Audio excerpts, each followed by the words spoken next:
ശ്രീ അഭിലാഷ് എത്ര നിസ്സാരമായി പറഞ്ഞു ചില മുദ്രാവാക്യങ്ങളുടെ പേരിൽ നിന്ന്.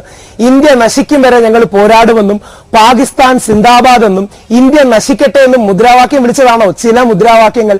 അപ്പൊ നമ്മൾ ഈ വിഷയത്തെ ഒരിക്കലും അത്ര ലഘൂകരിക്കരുത്. ഞാനൊക്കെ ഒരു മധ്യ വലതിന്റെ ആളാണ്, റൈറ്റ് ഓഫ് സെന്റർ നിൽക്കുന്ന വ്യക്തിയാണ്. പക്ഷെ സുബ്രഹ്മണ്യ സ്വാമി ഇസ്ലാമിക സമൂഹത്തിന് നേരെ ശരിയല്ലാത്ത ടോണിൽ ഒന്നും പറഞ്ഞില്ല, ശരിയല്ലാത്ത ടോണിൽ DNA ഒരു ആർട്ടിക്കിൾ എഴുതിയപ്പോ ഞങ്ങളെല്ലാം ദേശീയ തലത്തിൽ തന്നെ അത് ശരിയല്ലെന്നും, ഞങ്ങൾക്കെല്ലാം പ്രിയപ്പെട്ട ആളാണ് സുബ്രഹ്മണ്യ സ്വാമി, പക്ഷെ അദ്ദേഹം ചെയ്ത ശരിയല്ലെന്നും പറയാനുള്ള മാന്യത കാണിച്ചു. പക്ഷേ ഇടതു നിൽക്കുന്ന സുഹൃത്തുക്കൾ പലപ്പോഴും ആ മാന്യത കാണിക്കാറില്ല എന്നുള്ളതാണ് സത്യം. തീവ്ര ഇടതിന് കൊടപിടിക്കാനും ചൂട്ടുപിടിക്കാനും അവരുടെ കുറ്റങ്ങൾ മറച്ചു പിടിക്കാനുമാണ് പലപ്പോഴും ശ്രമിക്കുന്നത്. ഞാൻ ഒറ്റ കാര്യം ചോദിച്ചോട്ടെ, കാണുന്ന ഓരോരുത്തരും ആലോചിക്കണം. ആ ഇന്ത്യ വിരുദ്ധ മുദ്രാവാക്യങ്ങൾക്ക് പകരം ഇസ്ലാം വിരുദ്ധ മുദ്രാവാക്യങ്ങളാണ് അവിടെ വിളിച്ചിരുന്നെങ്കിൽ ഇത്രയും ഒരു മൃദു സമീപനം ഏതെങ്കിലും മാധ്യമങ്ങൾ സ്വീകരിക്കുമായിരുന്നോ? ആ രീതിയിൽ തീവ്ര വലതിന്റെ പല ആൾക്കാരും പല സ്ഥലങ്ങളിലും ചെയ്യുന്നുണ്ട്. അതിനെ നിരുത്സാഹപ്പെടുത്താൻ ഉത്തരവാദിത്തത്തോടെ ഒരു മധ്യ വലതിൽ നിൽക്കുന്നവർ എന്നും നോക്കുമ്പോൾ മധ്യ ഇടതിൽ നിൽക്കുന്ന മാധ്യമങ്ങളും രാഷ്ട്രീയക്കാരും പലപ്പോഴും ചെയ്യുന്നത് ആ വിദ്യാർത്ഥികളെ വെള്ളപൂശാനും വിപ്ലവകാരികളുമായി കാണിക്കാനാണ്. നിഷ്പക്ഷമായിട്ട് ഓരോ ഇന്ത്യക്കാരനും ചിന്തിക്കണം. അമേരിക്കയിൽ ഒസാമ ബിൻ ലാദനെ കമമറേറ്റ് ചെയ്യാൻ, അദ്ദേഹത്തിന്റെ സ്മരണയ്ക്ക് വേണ്ടി ഒരു സെമിനാർ ഹോൾഡ് ചെയ്യാൻ സമ്മതിക്കുമോ? എന്തിന്? നോബൽ സമ്മാനം കിട്ടിയ ദലൈലാമയെ അദ്ദേഹത്തിനെ ആഘോഷിക്കാനോ അദ്ദേഹത്തിന്റെ ചിന്തകൾ പ്രചരിപ്പിക്കാനോ ചൈനയിൽ, ഈ കമ്മ്യൂണിസ്റ്റ് വിപ്ലവകാരികളായ ചൈനയിൽ, സ്വാതന്ത്ര്യം പറയുന്ന നാട്ടിൽ അവർ ദലൈലാമയുടെ ഒരു പരിപാടി സംഘടിപ്പിക്കാൻ സാധിക്കുമോ? ഇത്രയൊക്കെ നമ്മുടെ ചർച്ചകൾ കണ്ടല്ലോ. ഈ ഇടത് സുഹൃത്തുക്കൾ എത്ര പേർ അവർ പറഞ്ഞ മുദ്രാവാക്യങ്ങളെ തള്ളി പറഞ്ഞു. ഈ കാശ്മീരി തീവ്രവാദികൾക്ക് നിങ്ങളോട് എന്തെങ്കിലും സിമ്പതി ഉണ്ടെന്നാണോ കരുതുന്നത്? അബ്സല്യൂട്ട്ലി ഇല്ല, അബ്സല്യൂട്ട്ലി ഇല്ല. പാകിസ്ഥാൻ 1954 ബാൻ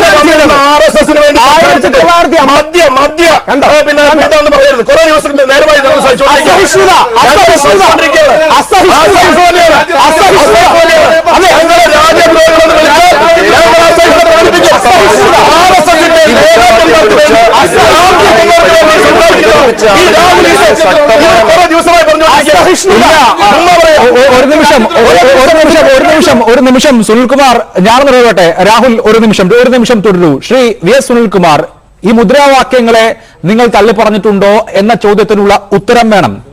ഇന്ത്യയെ തകർക്കണം. എന്റെ പ്രിയ സുഹൃത്ത് രാഹുൽ ഈശ്വർ, അതൊരു മധ്യ വലതുപക്ഷമാണെന്ന് പറയുന്നുണ്ടെങ്കിലും അത് RSSന്റെ തീവ്ര ഹൈന്ദവ ഫാസിസ്റ്റ് രാഷ്ട്രീയത്തോട് ഏറ്റവും യോജിക്കുന്ന ഒരാളാണ്. അദ്ദേഹം കമ്മ്യൂണിസ്റ്റുകാർക്കെതിരായി കിട്ടുന്ന അവസരങ്ങളെല്ലാം ഉപയോഗിക്കുന്ന ആളാണ്. ഞങ്ങൾക്കതിൽ യാതൊരു വിരോധമില്ല. പക്ഷെ ഒരു കാര്യം പറയാം, ഞാൻ ചോദിക്കുന്ന ഒരു ചോദ്യം, അവിടെ സംഘടിപ്പിച്ചിരിക്കുന്ന DSU എന്ന് പറയുന്ന സംഘടനയാണ്. ആ DSU എന്ന് പറയുന്ന സംഘടനയുടെ മുദ്രാവാക്യം വിളിക്കുന്ന ആളുകളെ ഇന്നുവരെ അറസ്റ്റ് ചെയ്തിട്ടില്ല.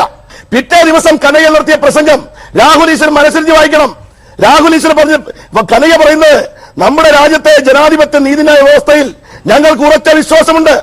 ധൈര്യത്തോട് ഞങ്ങൾ പറയുകയാണ്, ഈ രാജ്യത്തിന്റെ ഭരണഘടനയ്ക്ക് നേരെ വിരൽ ചൂണ്ടുന്നവരെ അവരാരായാലും, സംഘപരിവാറിന്റെ കഴിവുകൾ തന്നെ ആയാലും മറ്റാരുടെ ആയാലും അതിനോട് പൊറുക്കാൻ ഞങ്ങൾ തയ്യാറല്ല എന്ന് കനയ്യകുമാർ പ്രതിദാനം ചെയ്യുന്ന AISFനെ പറ്റി രാഹുൽ ഈശ്വറിന് അറിയില്ലെങ്കിൽ രാഹുൽ ഈശ്വർ ചരിത്രം പഠിക്കണം. ഇന്ത്യൻ സ്വാതന്ത്ര്യ സമരത്തിൽ പിറന്ന സംഘടനയാണ് AISF. ആ AISF എന്ന് പറയുന്ന സംഘടന ഒരിക്കലും മത തീവ്രവാദത്തെ ഞങ്ങൾ പ്രോത്സാഹിപ്പിക്കില്ല. ഞങ്ങൾ ഒരിക്കലും രാജ്യവിരുദ്ധ മുദ്രാവാക്യം വിളിക്കാൻ ഞങ്ങൾ വിളിക്കുന്നവന്റെ കൈവട്ടും ഞങ്ങൾ, ഒരു സംശയം വേണ്ട. പക്ഷേ ഇവിടെ RSS ചെയ്യുന്നത് എന്താ? RSS ആടിനെ പട്ടിയേക്കാണ്, പട്ടിയെ പേപ്പട്ടിയേക്കാണ്, എന്നിട്ട് തന്നെ തല്ലിക്കൊല്ലാണ്. ANU ആ ദിവസം ഉണ്ടായിരുന്നു. കനയ്യകുമാറിനെ കുറിച്ച് പറഞ്ഞ കാര്യങ്ങളോട് വലിയൊരളവ് വല്ല യോജിക്കുകയാണ്. അദ്ദേഹത്തിന്റെ പ്രസംഗത്തിൽ അദ്ദേഹം ഇന്ത്യ വിരുദ്ധമായി പറഞ്ഞില്ല.